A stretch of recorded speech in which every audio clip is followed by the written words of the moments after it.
भागम भाग भरी इस दौड़ में लोग शादी को लेकर काफी चिंतित रहते हैं।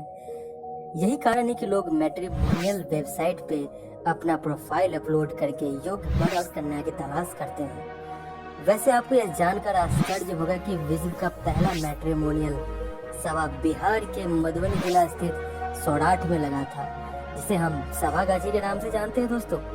दोस्तों एक समय ऐसा था कि यहाँ दूल्हों का मेला लगता था। लाखों की संख्या में यहाँ लोग इकट्ठा होते थे। दूल्हा मिथिला की पारंपरिक धोती कुर्ता दुपट्टा पाग और आंखों में काजल लगाए सज सवर कर बैठा करते थे। दोस्तों इस सभा का शुरुआत 700 साल पहले राजा हरिसहदेव ने किया था, ताकि विवाह बंधन बनाने में लोगों को परेशानियों का सामना न करना पड़े।